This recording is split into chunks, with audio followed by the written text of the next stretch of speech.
Boa noite. Boa noite. Eu queria que vocês se sentissem alunos hoje. Eu vou me sentir professor também, mais professor que pastor hoje. Mas eu não tenho saída, eu sou mestre pastor, meu coração é pastoral. Eu estava esses dias no seminário falando, eu não consigo dar aula de teologia sem ser pastor. Então, é uma paixão que eu tenho. Pastor, a gente nasce, né? Então, a gente vai desenvolvendo. E aí eu me apaixonei pela teologia. Para vocês terem uma ideia, quando eu tinha 17 anos, eu fui para o seminário. E eu me lembro até hoje, quando eu deitei numa grama, lendo o primeiro livro de teologia sistemática, de Alfredo Borges Teixeira. Era um dos grandes professores da IPI do Brasil. E as pessoas se assustavam de ver eu lendo aquele livro, e eu li inteirinho. Tá? Eu falei, já que isso aqui é o que eu tenho que aprender, e eu me apaixonei por aquilo. O único problema que os outros tiveram, e que eu não tive, é tirar nota, né? Aí eu consegui tirar 10 sempre em teologia sistemática. Eu nunca tirei menos de 10 na aula de teologia sistemática, porque eu gostava de ficar lendo o tempo todo, né? E aquilo me apaixonou cada vez mais por a gente ver esse tema tão grande. Mas eu me lembro, quando eu voltei eu vim para Londrina, e a razão de que eu estou em Londrina é porque o diretor do seminário, Antônio Sobrinho, falou, eu preciso de você aqui para começar uma área acadêmica. Então, fui chamado para aquilo que eu mais queria, dar aula, né?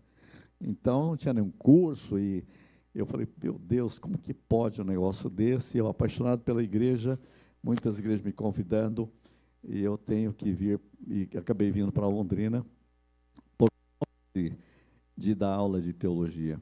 Mas eu me lembro um dia que o Godoy disse assim para mim, só depois dos 50 anos que você vai começar a entender o que é dar aula de teologia. E eu tinha uns 30, né? Quer dizer, faltavam uns 20 anos ainda. Mas eu achei meio ruim essa palavra, mas no final eu concordo hoje com ele. A gente leva 10, 20 anos para começar a entender isso. Então, o que eu vou passar para vocês é tentar explicar rapidamente aquilo que marcou a minha vida 50 anos. Faz mais de 50 anos que eu estou estudando isso que eu estou falando para vocês. E continuo me apaixonando. Parece que eu estou começando cada dia outra vez. Então, nós temos que aproveite o mais que você puder, porque vale a pena, né? Claro que depois eu fui estudando, eu estava agora falando aqui com a Raquel, né? E eu estava falando isso, que Deus foi abrindo portas para mim. E quando eu faço o mestrado na Suíça, porque eu queria estudar ali onde João Calvino começou, né, o projeto, e de repente uma porta se abriu, porque é tão maravilhoso o modo de Deus. Eu queria ir para Salamanca, fazer um doutorado em teologia prática.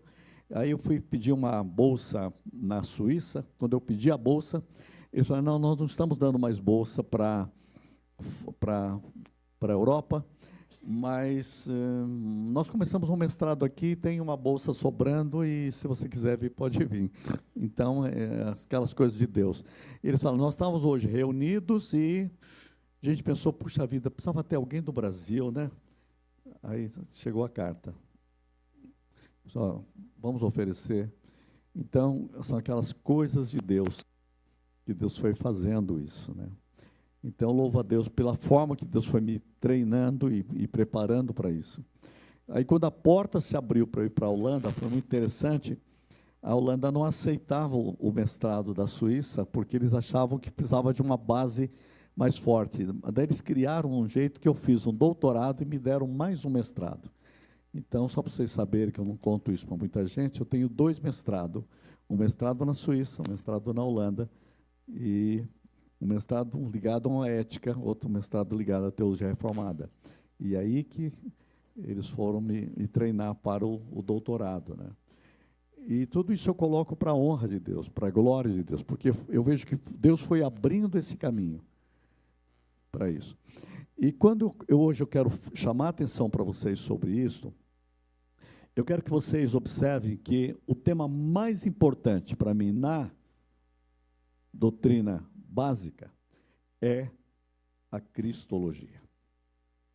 Eu quero que você grave o seguinte, porque você está numa igreja que tem uma base que é chamada base da teologia reformada.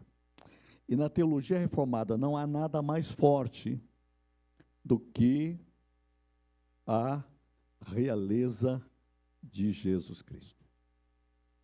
Jesus Cristo é a base fundamental. Por isso, as pregações nossas têm que todas estar conectadas com Jesus Cristo. Né? É bom os pastores, eles olham aqui, presbíteros e presbíteras, Cristo. Cristo é a base fundamental de tudo. Por exemplo, você quer conhecer algo sobre Deus? Jesus Cristo nos o revelou. É Cristo que revela Deus. O que eu disse na aula passada é muito interessante. Tem um teólogo que afirmava o seguinte: se você chegar a Deus sem Cristo, você chega a um Deus que você construiu. Nós precisamos conhecer o Deus que Deus se revela, e Ele revelou em Jesus Cristo. Ninguém jamais viu a Deus, mas o Filho o revelou. Jesus disse: quem me vê a mim, vê o Pai. Então, quando eu falo esse tema básico, que a cristologia é o coração de toda a teologia, é a ideia fundamental de que Ele é Deus e Salvador. Cristo é Deus, é Senhor e é Salvador. Então, pensa nisso. Ele é Deus. Pensa nisso. Ele é Senhor. Ele é Salvador.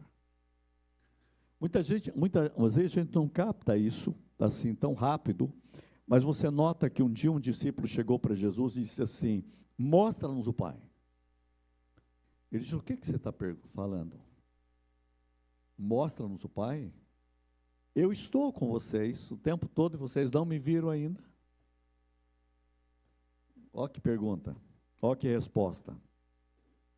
Quem me vê a mim, vê o Pai.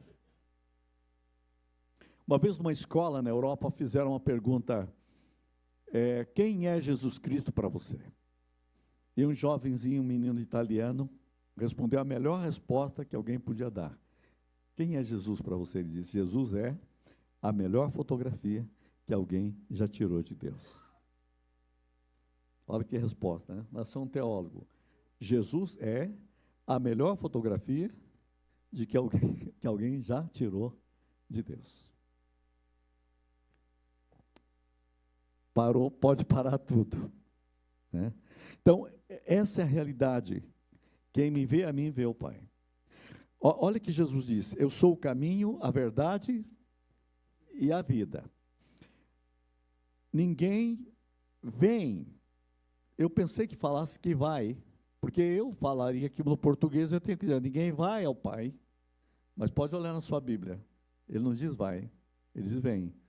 Jesus, que história é essa? Vem. Ninguém vem ao Pai. Eu sou o caminho, a verdade e a vida, e ninguém vem ao Pai senão por mim. Vem porque o Pai está aqui. Aí depois ele diz assim: olha, eu vou preparar lugar e vos levarei para mim mesmo, para que onde eu estou... o senhor não está aqui? Onde eu estou, estejais vós também. Eu e o Pai somos um. Onde eu estou, Ele podia dizer assim: onde eu estarei, vocês também vão estar. Não. Eu estou lá. E estou aqui. Já comecei a entender que tem alguma coisa chamada Trindade. Você vê, é tão claro isso na Bíblia. Só que a gente tem que ir percebendo essa maravilha de compreender Cristo. Jesus Cristo é a revelação de Deus. Então, quando a gente começa a falar desse tema, eu preciso sempre citar uma base de tudo, que é 1 João capítulo 1, versículo 14. E o verbo se fez carne e habitou entre nós. São João capítulo 1, versículo 14. E o verbo se fez carne e habitou entre nós, cheio de graça e de verdade, e vimos a sua glória, glória como do unigênito do Pai. E no 18 diz assim: ninguém jamais viu a Deus. O Deus unigênito que está no seio do Pai é quem o revelou. Ele é a revelação do Pai. Ele é a revelação de Deus. Então, se você quer encontrar, por que a cristologia é a chave de tudo? E aí que eu vou com esta frase aqui, que a cristologia é o coração de toda a teologia. Então, se vocês só entenderem isso, vão entender tudo que eu preciso falar aqui. O coração de toda teologia é Jesus Cristo. Por quê? Atenção, preste atenção nesse ponto aqui. Porque se eu quero conhecer Deus, quem me revela Deus? Jesus Cristo. Se eu quero conhecer o ser humano, o que é o ser humano? Jesus é a revelação do verdadeiro ser humano. Jesus veio a este mundo para nos ensinar de novo o que a gente tinha esquecido que era ser humano.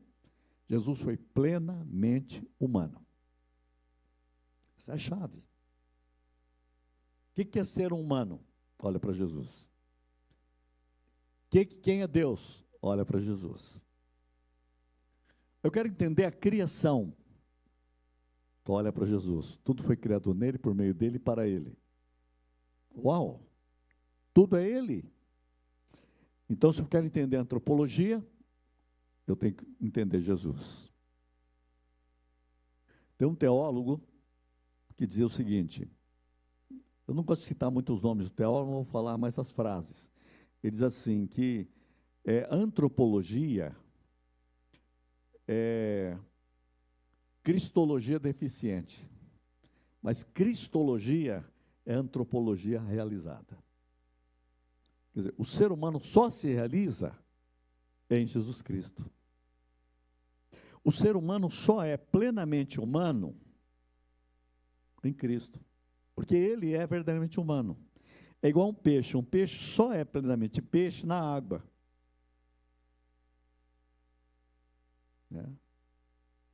Uma águia só é plenamente água, voando muito alto no meio do vento. Você só é plenamente humano em Cristo. Por quê? Por quê? Porque tudo foi criado por Ele, por meio dEle e para Ele. Então, se você não está em Cristo, você perdeu a maior chance de ser você mesmo, ser plenamente humano. E Jesus ensina a gente como ser humano para Deus, humano para nós mesmos, humano para o próximo e humano para a natureza. Então, você quer entender o humano? Cristo é a chave. Quando você fala, eu quero conhecer, eu quero saber mais sobre a igreja, de novo você tem que entender que não dá para você compreender a igreja sem compreender Cristo. Porque Ele é cabeça da igreja. A igreja não é igreja sem Ele. É a aula da semana que vem. Mas eu quero já dar uma pista para vocês. Cuidado em falar mal da igreja. Porque Jesus uma vez deu uma bronca num sujeitinho dizendo assim: por que me persegues? Não mexa na igreja. Mexeu na igreja, mexeu comigo. Ele é cabeça. Então, nós temos que entender a igreja. Para entender a igreja, tem que entender Cristo. Esse assunto é forte. Agora, tem algo, eu quero entender a escatologia. Também é Cristo. Por quê? Porque tudo foi criado para Ele. Então, Cristo é o coração de toda teologia. Fica bem claro. Salvação é Cristo. Novo nascimento é Cristo. Justificação é Cristo. Santificação é Cristo. Então, vou dizer uma coisa para vocês, uma verdade básica. O que eu e você precisamos é de Cristo. O mundo está endoidado. Tem um cientista americano chamado Ken Wilber, que escreveu um livro chamado um livro para uma sociedade ligeiramente louca. Aí eu falo assim, eu escrevi lá no final do livro, depois que eu li, só discordo com o nome. A humanidade não é ligeiramente louca, ela está totalmente louca. Então, é este mundo. Sabe por quê? Porque o ser humano foi criado para Cristo. E fora de Cristo, não dá certo. O problema seu é começar a achar que o mundo pode melhorar sem Cristo. Gente, não tem saída. Sem Cristo, o ser humano não funciona. Um peixe não funciona sem água. O ser humano não funciona sem Cristo. E o problema é que o diabo odeia Cristo, né? Por isso que é o espírito do anticristo, porque você pode até ser religioso, o que não pode é ter o senhorio absoluto de Cristo. Por isso que na tentação, o diabo, ao tentar Jesus, ele tenta o seguinte: vamos fazer um negócio, vamos criar uma religião mundial. Nessa religião mundial, você me adora e todo mundo vai te adorar. Eu dou todo mundo para você. Vai ser uma super igreja. Uma coisa que você tem que aprender: o diabo é religioso. Deixa bem claro isso. O que o diabo odeia é Cristo. Se ele puder fazer você ficar, já que você quer religião, ele te dá a religião. O que ele não quer é que você tenha Cristo, porque Cristo deixa ele fora. Porque Cristo é que esmaga a cabeça da serpente. O que é tão interessante na Bíblia, gente, é tão lindo isso. Eu acho que eu não vou conseguir nem usar o quadro aqui, mas, gente, olha que coisa bonita. Quando você vai na Bíblia, em Gênesis, tá? No princípio, criou Deus os céus e a terra. Aí João vem e diz assim: no princípio era Cristo. No princípio era o Verbo, era Cristo. Cristo, o Verbo, era Deus, e nada do que foi feito sem Ele se fez. Agora que começou a criar, lá começa, no princípio criou. João vai antes do princípio e diz: antes do princípio, o princípio é Cristo. Então, ele começa a mostrar quem é o princípio. Isso é incrível, né? Aí, o que acontece? Aí, você aparece a serpente numa árvore. Correto? Essa serpente começa a decidir. Tem um teólogo da Universidade de Harvard, chamado Heather Cox, que escreveu um livro incrível. Talvez você ache isso no sebo. Vale a pena ler esse livro, hein, se você não leu. Que a serpente não decida por nós. Ele escreveu isso há mais de 50 anos. Mas esses dias uns alunos meus acharam ainda. Olha só o nome. Que a serpente não decida por nós. Ele diz que o problema do mundo é que a serpente continua decidindo por nós. Você já viu que está mesmo. Vai no YouTube, vai no jornal, você já sabe quem está decidindo. O problema é quando está decidindo na igreja também, aí a coisa complica. Atenção. Aí tem aí a serpente. João, já no 1:29 diz: eis o Cordeiro de Deus que tira o pecado do mundo. Então eu gosto muito eu já estou fazendo teologia aqui, tá? No Gênesis você tem uma serpente. Em João você tem um cordeiro. Em Gênesis, você tem um casal ouvindo a serpente. Em João, você tem um casal, num festa de casamento, ouvindo o cordeiro. Em Gênesis, você tem o ser humano e uma família perdendo a glória de Deus. Em João, você tem, manifestou ali a sua glória. Uau! Não é tremendo isso? Você vê, aqui você tem a velha criação, o reino da serpente. Aqui você tem a nova criação, o reino do cordeiro. Aqui você tem uma serpente numa árvore, aqui você tem um cordeiro numa cruz. Aqui você tem uma serpente que traz o pecado ao mundo, e aqui você tem um cordeiro que tira o pecado do mundo. Aí você vai na Bíblia, no Apocalipse. Sabe como termina a Bíblia? A serpente é jogada no lago de fogo. E o cordeiro é colocado no trono. Aí você tem que decidir, você vai seguir o cordeiro ou a serpente? Veja como fica fácil agora evangelizar. Tudo é Cristo. É incrível, não é? Você vê, a Bíblia te abraça de uma forma incrível, abraça o cordeiro.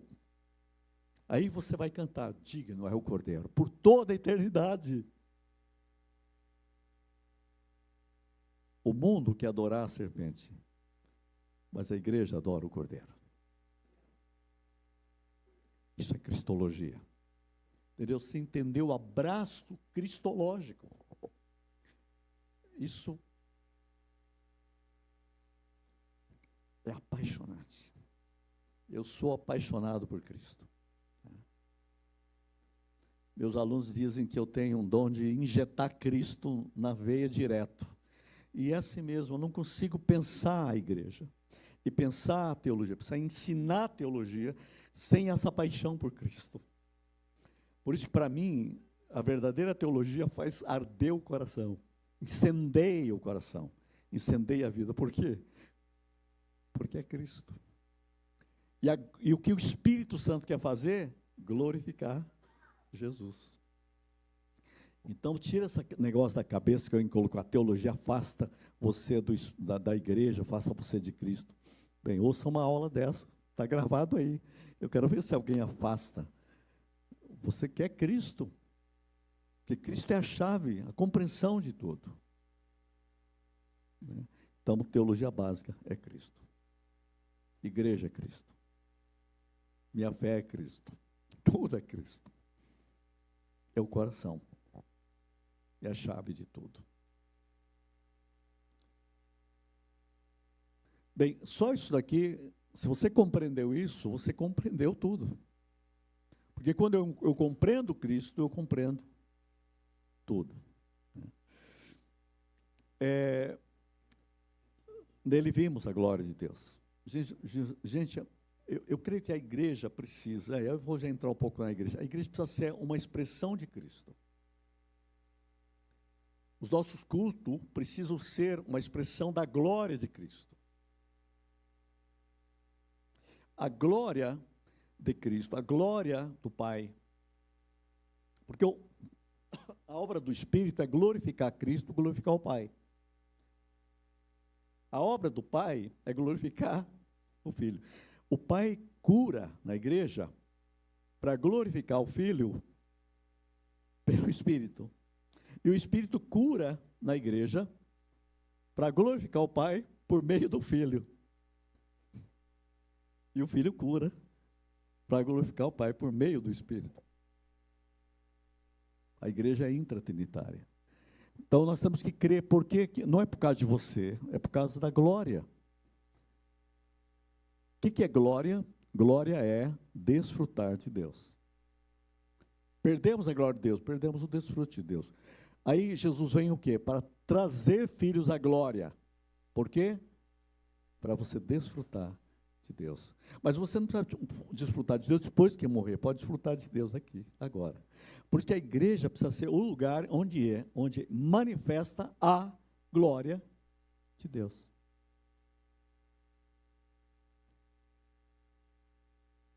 A gente fala de um peso de glória. Vocês já viram aqueles cultos que tem um peso de glória? Você fala, não, vou dar de ir embora mais.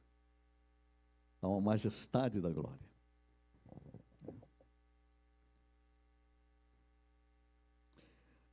Eu estava uma vez em Jerusalém e descobri um grupo no Monte Sião, eles adoram 24 horas por dia. É um grupo que vem do mundo inteiro, vai vindo 24 horas. Eu consegui um livro deles, o livro é interessante, diz assim: cante até que você tenha o espírito de louvor. Louve até que você tenha toda a plenitude da adoração. Adore até que venha a glória. E quando a glória chegar, permaneça nela. Isso é lógica. Então nós temos que aprender a viver na glória. Ele manifestou sua glória.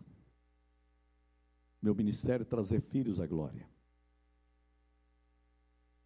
Você quer orar direito, João, pastor? Todo mundo ora assim, manifesta a tua glória aqui. No culto. Numa célula. No ensino.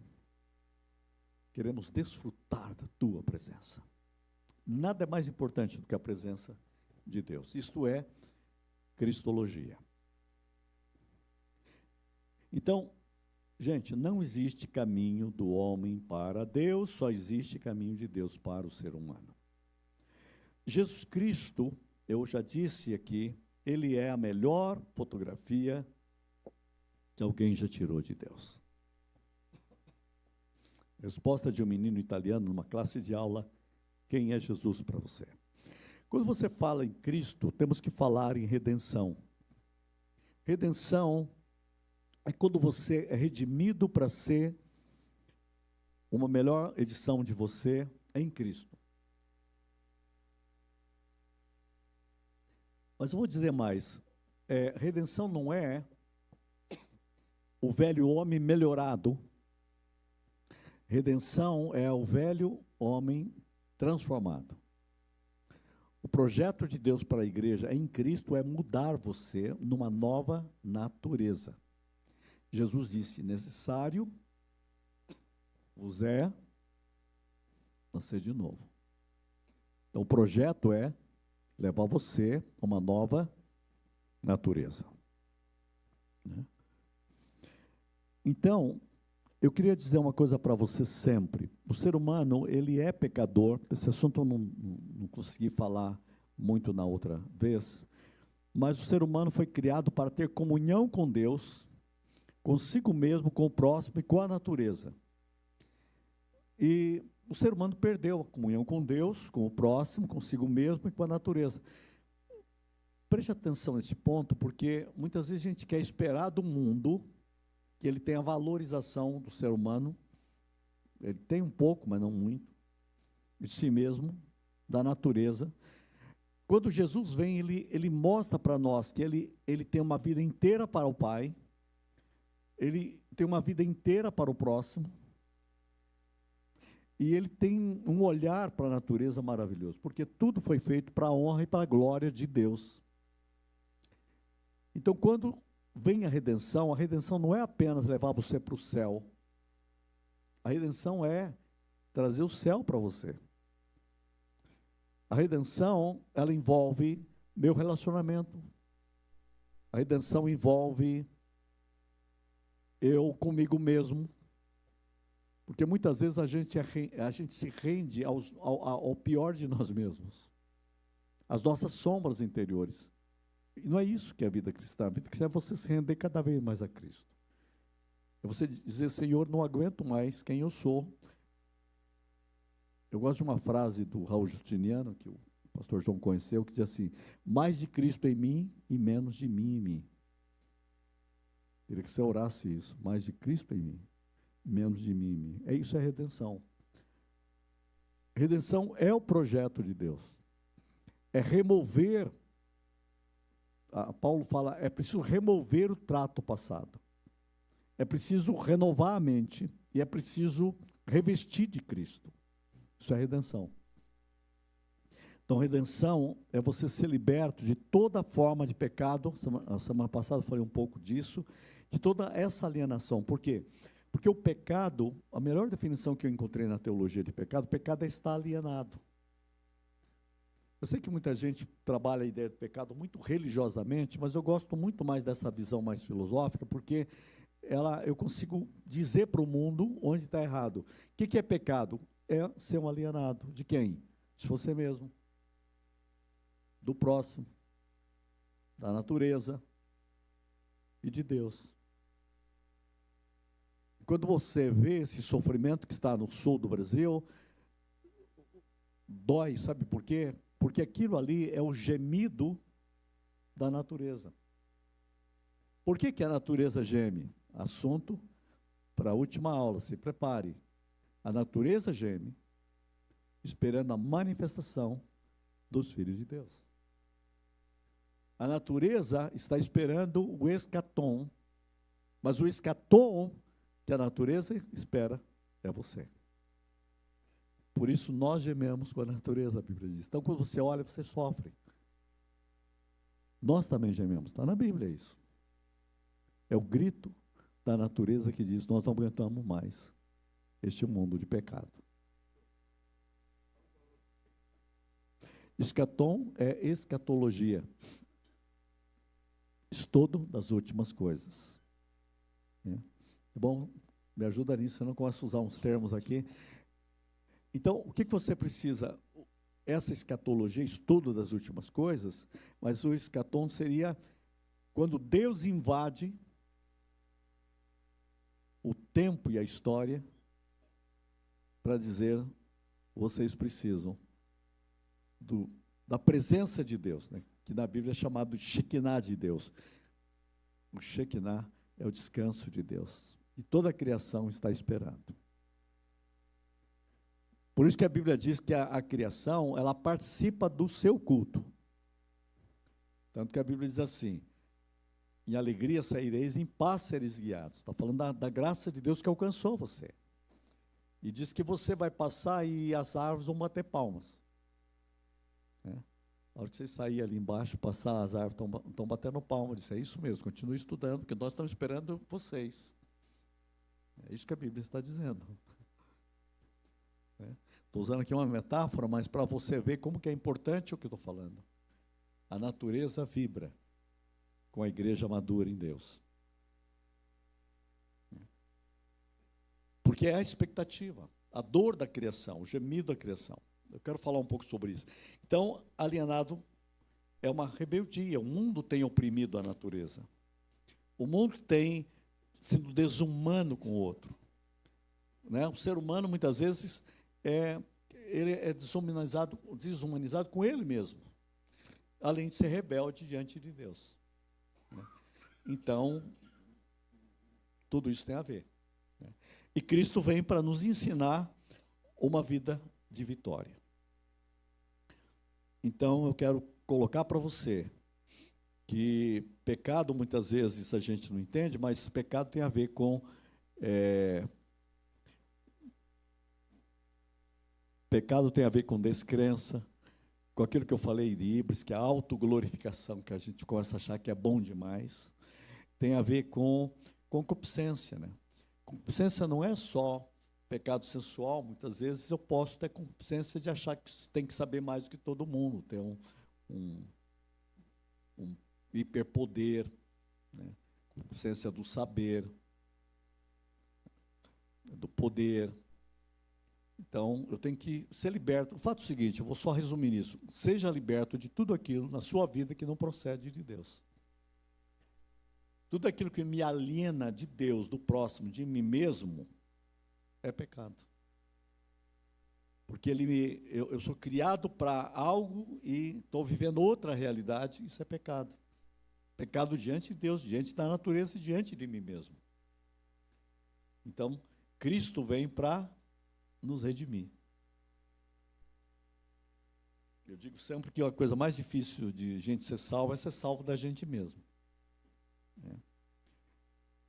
Que o maior problema não é o diabo, é você. Né?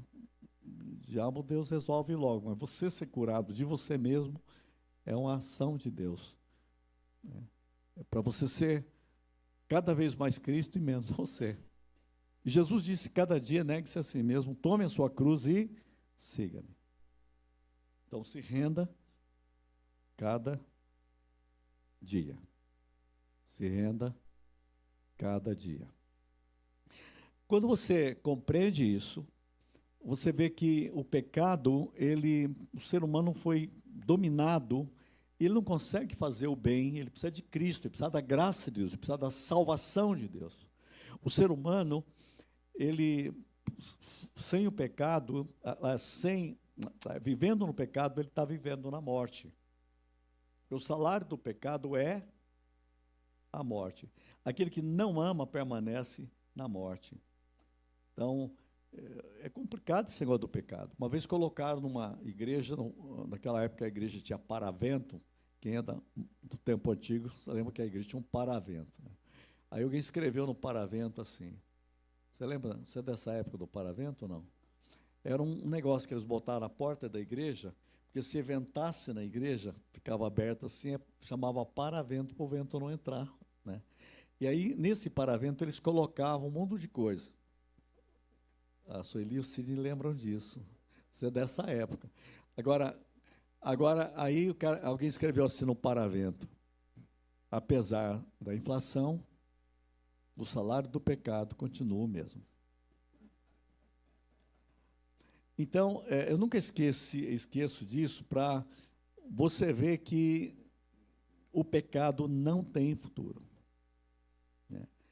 Eu e você precisamos dizer, eu não quero o pecado. Você tem que tomar uma decisão, temos que ensinar os jovens a decidir contra o pecado. Por sinal, ontem eu estava lendo, eu leio uma devocional de Stanley Jones, em inglês, mas ontem eu não tinha percebido esse texto, e li ontem, acho que eu li ontem, para Deus me lembrar, para eu falar para vocês hoje. Ele está falando sobre que nós vamos decidir contra o pecado. Então ele diz assim, na hora que o tentador vier, olhe para o tentador e fala assim, eu sei que você está me tentando para tomar uma decisão, para eu ser tão derrotado quanto você. Mas eu decido que eu não vou ser derrotado como você. Eu nunca vi um negócio desse. Eu sei que você está querendo que eu seja um derrotado igual a você. Mas eu decido que eu não sou derrotado igual a você. Pensei em ensinar isso para os jovens, hein? Que coisa forte. Que coisa bela. Então você começa a decidir e a resistir o pecado. O pecado é a alienação. É o que Deus não quer para a sua vida. Somos pecadores, mas Deus quer nos dar graça em Cristo para vencer o pecado. Gente, Jesus Cristo, está quase na hora de parar. Jesus Cristo é o Deus que se fez homem. Repete comigo, Jesus Cristo é o Deus que se fez homem. Gente, a Bíblia diz, ele habitou entre nós. A Bíblia diz que ele revelou Deus. Ninguém jamais viu a Deus, mas ele é quem o revelou. Versículo 18 de João 1. Ele revelou Deus. Diz, e vimos a sua glória, versículo 14. Quem é Jesus Cristo? Jesus Cristo é o Deus que se fez homem. Ele revelou Deus. Ele habitou entre nós. Interessante que no original grego, a palavra habitou entre nós significa ele se tornou nosso vizinho. Tem um filósofo chamado Søren Kierkegaard, que diz, Jesus Cristo é o mais contemporâneo entre todos os contemporâneos. Ninguém é mais contemporâneo meu do que Jesus Cristo. Ele habitou entre nós. Eu tenho que aprender a caminhar com Ele. Ele é meu contemporâneo. Ele caminha comigo. Ele caminha com você. Ele disse: eu estou convosco todos os dias, até a consumação dos séculos. Estou com a igreja. Vocês estiverem reunidos em meu nome, eu estou. Pelo Espírito. Ele é meu contemporâneo. Imagina a presença dele no seu lar, na sua vida, no seu casamento. Faz toda a diferença. Ele é meu contemporâneo. Ele habitou entre nós. Ele veio morar conosco. Que lindo, gente. Ele é o Deus que se fez homem. Plenamente humano. Para a glória do Pai. Ele é o Deus que se fez homem. Vimos a sua glória.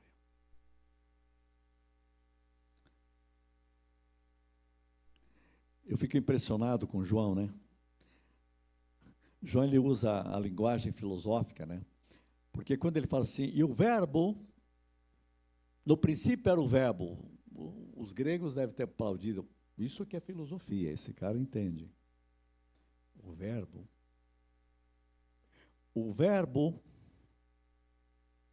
era Deus. Uau! Isso que é filosofia. O verbo era Deus. O verbo era Deus. Nada do que foi feito sem ele se fez. Uau! Plenamente. Isso é filosofia mais pura que existe. Aí ele cria um problema sério para os filósofos. E ele se fez carne. Aí atrapalhou tudo. Porque eles diziam, a carne é má. Habitou entre nós. A gente chama isso de contracultura de João. Contra toda a cultura da filosofia. Ele habitou entre nós. Aí piora mais ainda. E vimos a sua glória. A glória do Pai. Por isso que é chamado loucura. Os gregos falaram, é loucura. Isso é loucura. E Paulo diz assim, mas para nós é sabedoria de Deus. O verbo se fez carne e habitou entre nós. Ele não é apenas o Deus que faz carne, se faz homem, o Deus que fez homem, ele também é o Senhor que se fez servo. Olhe para Cristo, o Senhor que se fez servo. Filipenses 2, 5 a 11, diz algo muito interessante, que ele pega uma escada para descer. Gente, o grande problema nosso é que nós queremos uma escada para subir. Pode assistir qualquer palestra que fala de escada é para você subir. Por isso que na teologia básica você vai ter que aprender outra coisa. Jesus pega uma escada para descer. Nós temos o ser humano que sempre quer subir, nós precisamos de aprender a descer. Jesus desce. Jesus buscou uma escada, a Bíblia diz que ele esvaziou-se de si mesmo. A Bíblia diz que ele se torna humano. A Bíblia diz que ele se torna servo. E a Bíblia diz que ele morre numa cruz como malfeitor. Descendo, descendo, descendo. E Deus o glorificou. E Deus deu a ele o nome sobre todo o nome. Por isso, quando você diz o nome de Jesus Cristo, o inferno treme. O nome que está acima de todo nome. Ele desceu. O posto de Lúcifer, que quis subir. O posto de Nabucodonosor, que quis subir. O posto de Herodes, que quis subir. O padrão do mundo é Nabucodonosor, Lúcifer,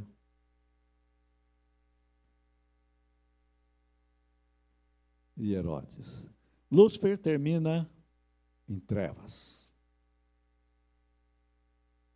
O inferno é criado para ele. Nabucodonosor se torna uma besta comendo capim. É um futuro ruim para quem tem poder. Ele vai terminar pastando. Porque sem Deus é isso. E Herodes termina comido de bicho. Eu teria que dizer aos poderosos do mundo, sem Deus e sem Cristo, você não vai terminar bem. Não tem condições de terminar bem. Esses poderosos não terminaram bem. Mas Cristo desce e Deus o faz Senhor do universo. O maior nome do universo. Quando você orar o nome de Jesus, você sabe que Ele é o Senhor que se fez servo. E Deus o faz Senhor e Cristo. Que preciosidade é isso. Toda glória a Ele. Eu penso que muitas vezes nós não aprendemos na igreja que temos que aprender a descer. Eu gosto muito de usar Paulo como exemplo. Paulo um dia ele falou o seguinte: eu sou, porque se você perguntar qual foi o maior de todos os apóstolos, é unânime na igreja de todo mundo, Paulo. Ele foi o maior apóstolo de Cristo. Sem dúvida, Paulo. Mas agora eu quero conversar com Paulo. Sabe o que Paulo diz? Ele escreveu: eu sou o menor entre todos os apóstolos. Eu sou apóstolo, mas sou o menor. Eu digo que ele é o maior, mas ele desceu. Porque o que desce é o que é maior. 6 anos depois, você encontra Paulo, escrevendo. Sabe o que ele escreve? Eu sou o menor entre todos os santos. Em 6 anos ele cresceu para baixo. Ele era o menor do apóstolo, agora é o menor da igreja. Vocês entenderam isso? Isso é crescer. No final da vida, Paulo escreve em Timóteo: Jesus Cristo veio salvar os pecadores, dos quais eu sou o principal. Eu sou o pior dos pecadores. Esse homem cresceu em Deus. Isso é maturidade. Hoje eu vejo pessoal, e aqui entra uma crítica forte minha, líderes querem subir. Mas o que eu encontro na Bíblia, na teologia, o verdadeiro líder desce. Convém que ele cresça e que eu diminua. Quando eu vejo alguém crescendo em humildade, eu vejo ele crescendo em Deus. E é isso que nós precisamos compreender quando você fala de cristologia. Que Deus nos dê a graça de sermos libertados de nós mesmos, de todo egoísmo, para que Deus seja honrado, louvado e glorificado. Convém que Ele cresça cada vez mais. Então a gente tem que ser liberto da síndrome de Lúcifer, de Herodes, de Nabucodonosor, e descobrir o caminho de uma vida de rendição cada vez mais para a honra, para o louvor e para a glória de Deus. Uma coisa que eu aprendi muito estudando em Genebra e na Holanda, eu descobri que os homens mais sábios do mundo são muito humildes. Eu descobri que pouca ciência incha e muita sabedoria faz humilde. As pessoas mais que conhecem, que eu vi na teologia, são muito humildes. Isso para mim é um negócio maravilhoso de ter visto. Podia citar o nome de cada um deles. Como me impressionou. Eu fico tão maravilhado de ver isso que eu fico pensando, Deus nos ensina esse caminho de viver uma vida de total entrega a Deus. Cuidado com esse caminho de querer subir para aparecer. Eu tenho que descer para que Cristo seja liberado. Eu gosto sempre de... Hoje mesmo estava lembrando dessa palavra sobre Spurgeon, né? Spurgeon, ele orava tanto que diz que quando ele ia pregar, eu li ele falando isso. Ele dizia o seguinte: ele orava, ele lia o texto e orava até que a palavra de Deus começasse a vazar pelos poros dele.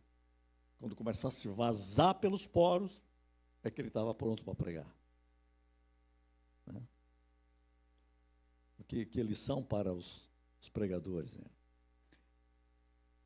E eu li isso na Inglaterra, muito forte isso. Diz que tinha lá um grande pregador. Diz que um dos maiores oradores que tinha na Inglaterra. E levaram alguém para ouvir esse sujeito, ele falou: puxa, mas que pregador, que pregação, que pregador, que pregação. Aí o sujeito falou assim: eu vou te levar agora, domingo que vem, para ouvir Spurgeon. Aí ele ouviu Spurgeon, e ele saiu assim: que Cristo, mais que Cristo, que Cristo. Aí a diferença.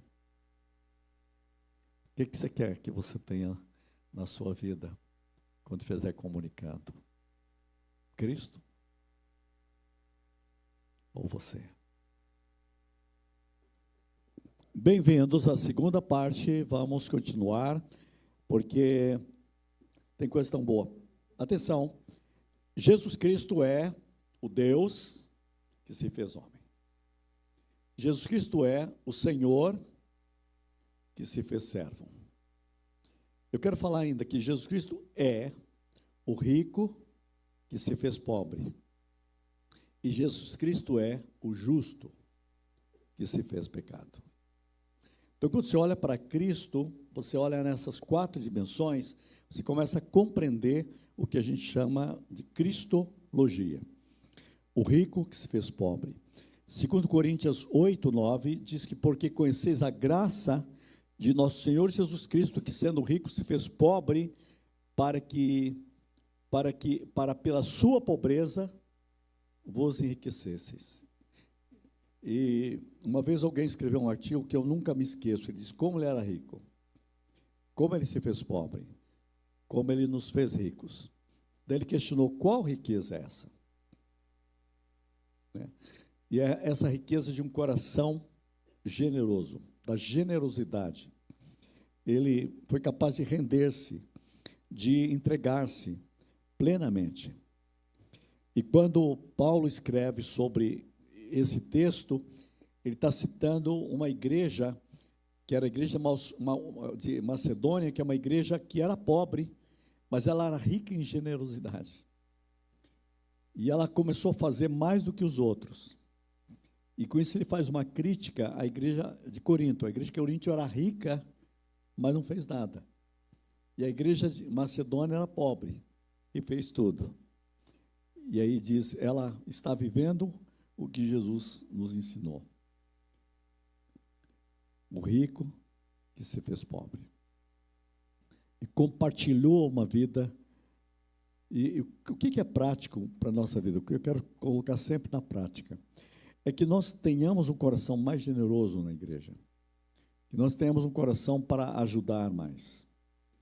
Que nós tenhamos um coração humilde. Ele nos fez mais ricos, no sentido de nos fazer mais humanos. A minha pergunta sempre é essa: o que eu posso ser, posso fazer, e eu não fiz? Onde eu posso chegar, eu ainda não cheguei?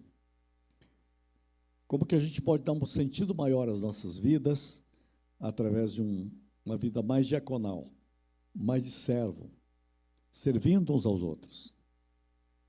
Então é isso que Jesus está falando. Ele era rico, ele renunciou tudo para vir ao nosso encontro, para mudar a nossa vida e nos fazer pessoas iguais a ele. que a gente possa fazer muito da generosidade.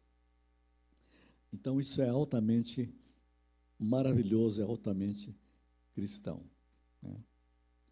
Nesses dias que nós estamos vivendo, dias tão difíceis no Brasil, é um estado inteiro sobre uma calamidade sem precedentes na história. Mas a gente nota quanta riqueza de generosidade. Quando todos os grupos, onde em Londrina, eu ouço falar, parem disso, parem, nós não temos mais do que precisamos, mais do que conseguimos levar. Gente, é uma prática de generosidade jamais vista. Se você pensar bem do ponto de vista do caos, olhe do outro lado o tanto de generosidade, o tanto de gente querendo ajudar. E eu creio que isso também mostra, principalmente a igreja, muito viva, muito ativa, né? Eu creio que vai ser o maior projeto de evangelização de todos os tempos, né? Porque chega junto às pessoas, você vê tantas pessoas que estão se mobilizando naquela direção. Eu conheço muita gente que foi para lá, e esse pessoal vai para dar alguma coisa e acaba orando também, né? E essa oração vai gerar uma evangelização. Então, Deus vai fazer alguma coisa transformando o caos em beleza. Essa é a especialidade de Deus. No meio do caos, Deus disse, haja luz. Deus é especialista em transformar caos em beleza. Ele é aquele que toca as nossas trevas e disse, haja luz. E houve luz. Haja cura e houve cura. Como é bom saber disso. Então, repete comigo, Jesus Cristo é o Deus que se fez homem.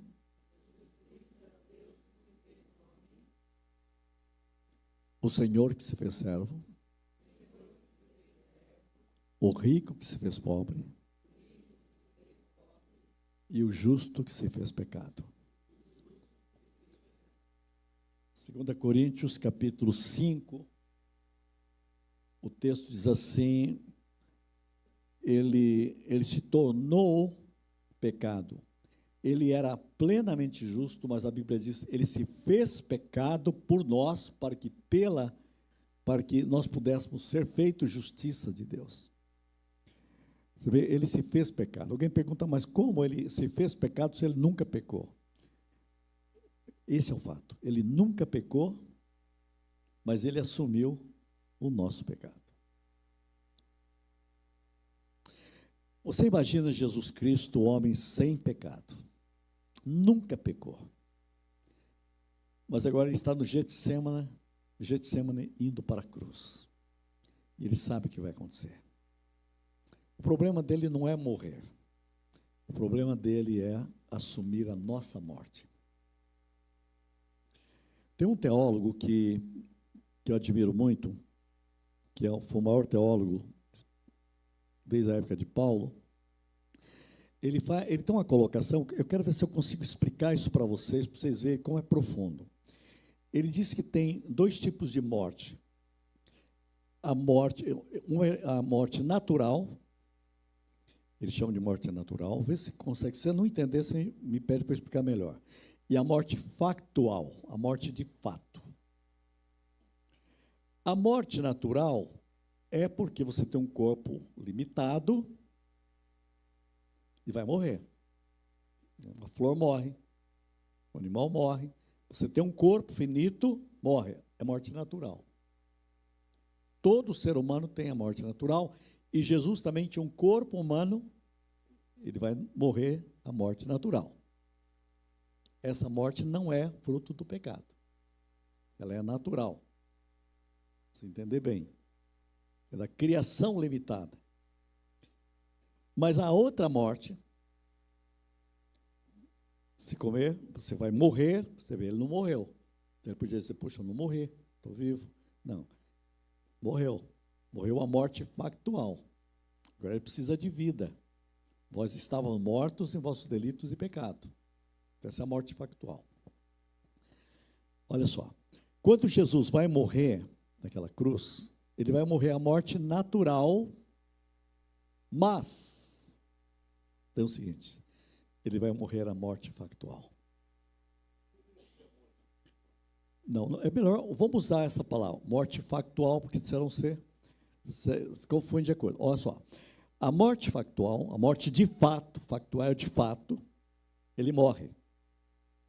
Mas como que ele vai morrer a morte factual se ele não tem pecado?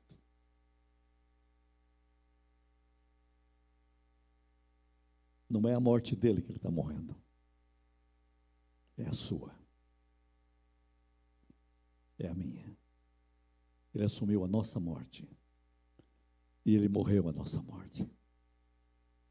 Ele viveu o inferno em plenitude.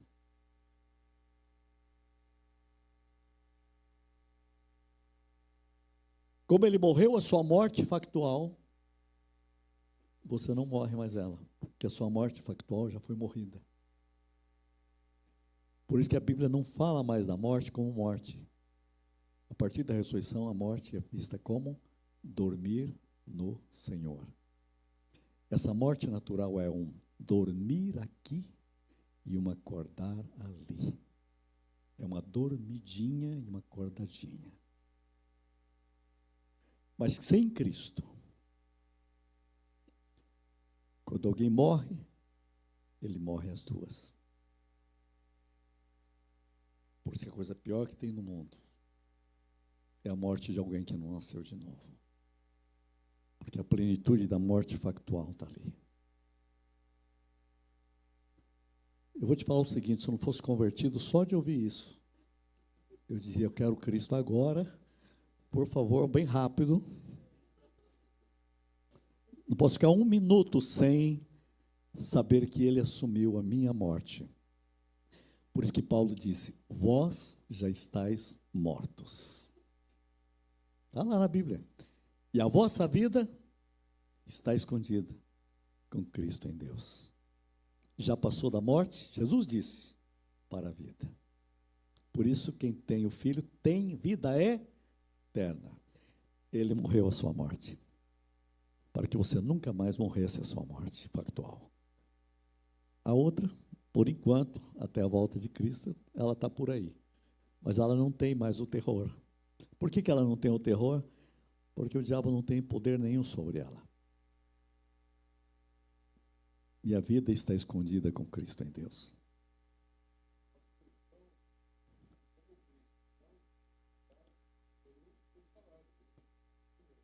Não tinha. Ele pegou o nosso salário e disse, eu pego todas de vocês. Por isso, quando ele dá aquele grito, por que me desamparaste? Ele assume o nosso abandono por causa do pecado. O Lutero diz que há um eclipse dentro do coração da Trindade, é a coisa mais terrível do universo. E o sol se esconde e a luz desaparece e diz, nós não podemos ver tamanho horror. Trevas, por 3 horas. E você estava lá, porque ele estava morrendo a sua morte, e Paulo diz, eu estava morrendo com Cristo. Ele morreu e eu morri junto com ele. E aí ele ressuscita, eu ressuscito vida nova. Isso que é novo nascimento. Essa é a maior verdade do universo. Você morreu e ressuscitou. Ele se fez pecado para que nós pudéssemos ser justiça de Deus. Aí Lutero faz uma das frases mais belas na teologia. Eu sou o teu pecado e tu és a minha justiça. Isso é de Martinho Lutero. Aí eu criei a minha também.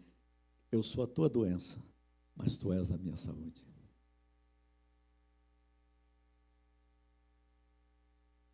Veja que tremendo.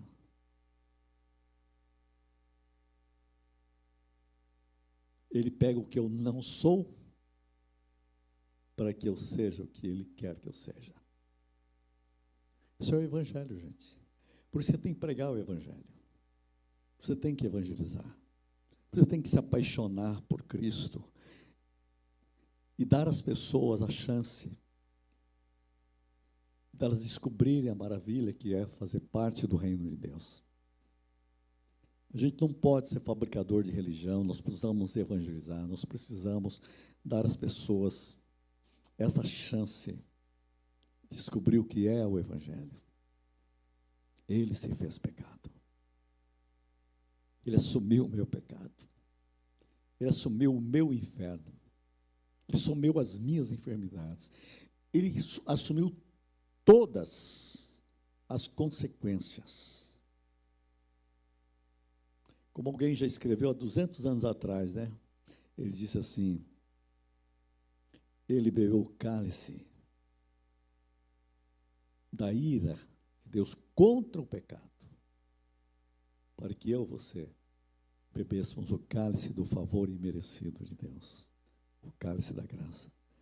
Ele pegou o meu cálice e bebeu, porque ele disse lá para os discípulos: eu vou beber um cálice que vocês não vão conseguir. Ninguém vai conseguir beber o cálice que eu vou beber. E é interessante que ele vai assumir o cálice que é nosso. E na ceia, o que ele faz? Ele pega o cálice dele e dá para nós. Você recebe a minha vida e eu bebo a tua morte.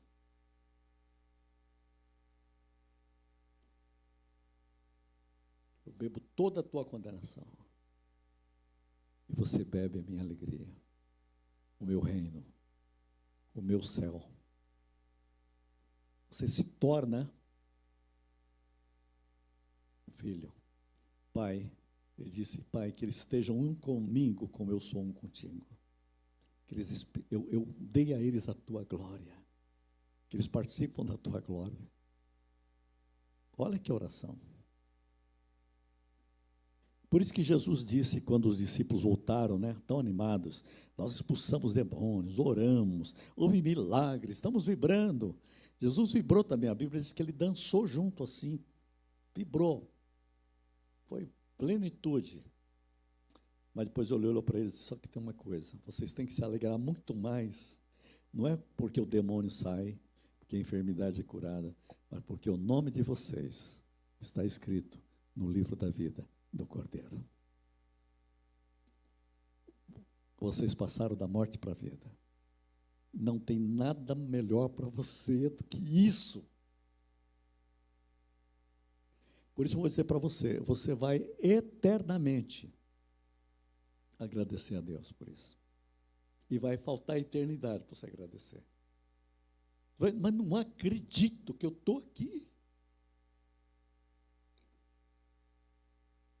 E uma coisa que eu gostaria que você fizesse agora para não fazer lá: Senhor, eu devia ter vivido uma vida mais inteira para Ti, mais longe do pecado,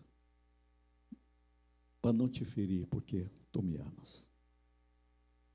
Eu quero viver para a Tua glória. Eternamente.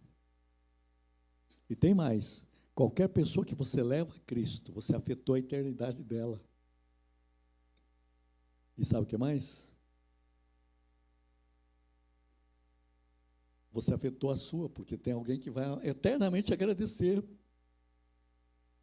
Foi você que me levou para Cristo, que orou por mim. Aí você vai dizer: puxa, podia ter feito mais, né? Veja, você afeta a eternidade deles, afeta a sua e afeta a eternidade do Pai. Até Deus diz: servo bom e fiel. Por isso, quando a gente está falando esse curso de Cristologia, é para você também acordar e dizer: Senhor, está na hora de a gente entender esse Evangelho, né, de uma forma empolgante. Amém? Gente, terminando essa parte, Jesus é verdadeiramente Deus, Jesus é verdadeiramente humano. Nele nós vimos a humilhação de Deus e nele vimos a exaltação do ser humano. Jesus ele se encarnou plenamente para a sua glória. Eu queria passar só um ponto aqui para terminar. Depois vocês leem os outros. Ele é o Senhor ressuscitado que voltará em glória. Ele é o Senhor ressuscitado, que voltará em glória. Eu quero que você olhe para a cruz de Cristo. A cruz, ela nos condena como pecadores. A cruz nos capacita a vivermos como pecadores perdoados. É isso que nos cura. Nós somos pecadores, mas somos pecadores perdoados.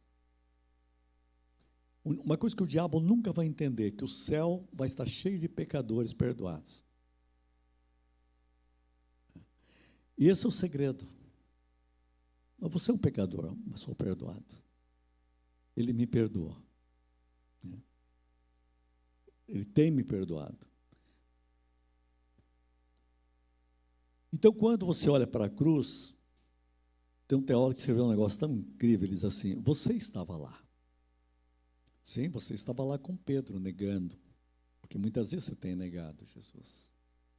Quando você não se envolve totalmente, você está negando. Quando você não leva a sério o evangelho, você está negando, como Pedro. Quando você não testemunha muito, você está negando. Nós estamos lá com Judas também. Você fala mal de Judas, mas Judas traiu. Tem gente vendendo Jesus por tão barato, trocando Jesus por tanta coisa. Talvez até mais barato do que 30 moedas. E ele fala mal de Judas e vende Jesus por qualquer coisa. Ele diz: nós estamos lá com Judas. Nós estamos lá com Pilatos, lavando as mãos. Quando você não se compromete, olha que pesado, né? O negócio para arrebentar a gente. Você estava lá com soldados, na hora que eles rasgaram a roupa de Jesus, ficaram jogando dado.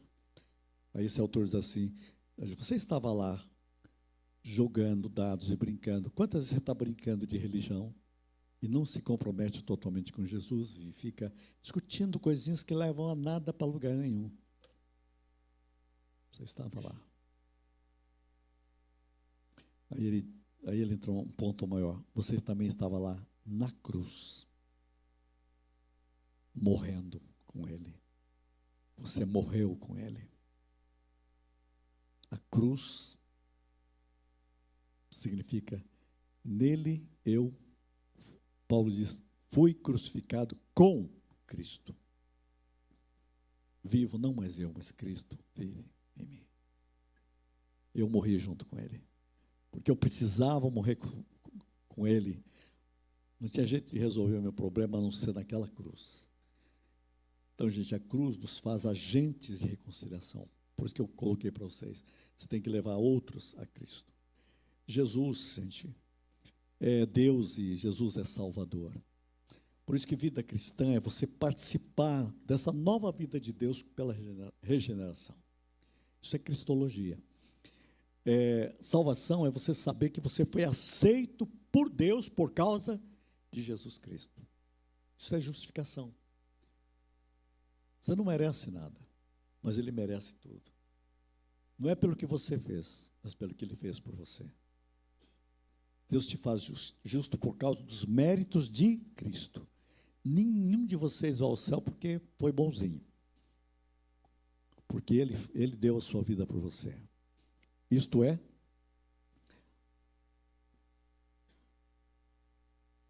justificação pela fé. Salvação também é transformação. Cada dia você é transformado. Como? Pelo Espírito Santo. Isso é santificação. Então, se você é um cristão, tem uma característica: você cresce. Por quê? Se tem vida cresce. Se você não cresce, porque não tem vida. Isso é santificação. Então, a nossa vida em Deus tem que ir avançando, gente. Nós temos que avançar. Você não pode ficar estagnado do mesmo jeito. Vida gera vida. Você recebeu a vida de Deus. Então, isso é chamado de regeneração, justificação, santificação. Regeneração é o mesmo que novo nascimento. Você nasceu de novo? Você fala, sim. Se você nasceu de novo, Você faz parte da família de Deus. Tem o nome escrito no livro da vida, que é o cartório de registro de nascimento celestial na Nova Jerusalém. Vai lá no cartório e vê, está seu nome. Se você está em dúvida, fala, Senhor, gere em mim esse novo nascimento, porque meu nome tem que estar lá. Então é rendição total. Eu tenho certeza que eu nasci de novo. Eu nasci em Açaí, né? Vivi só em Londrina, nem conheço Açaí direito, mas eu vou dizer o seguinte, mas o meu nome está lá no registro de nascimento. Se procurar em Londrina não acha, mas em Açaí acha. Mas é temporário isso. O meu registro definitivo, eterno, está no livro da vida do Cordeiro. Aleluia. É isso. Gente, esse é o Evangelho, né? Então eu quero que você tenha essa participação do novo ser de Deus em Cristo, da aceitação por causa de Cristo e da transformação pelo Espírito Santo. Gente, eu termino dizendo, Deus estava em Cristo reconciliando o mundo consigo o mundo. Não pode haver fé cristã sem vida cristã. Você precisa ser tocado pela vida de Deus, cada momento. Tudo é Cristo. Me acompanhe. Se você pega Paulo escrevendo Filipenses, atenção, Filipenses, tem uns minutinhos ainda. Filipenses, capítulo 1, Paulo diz assim, para mim o viver é Cristo. Diga comigo, meu viver é Cristo. Porque lá no final de Filipenses, ele diz assim, aprendi a viver.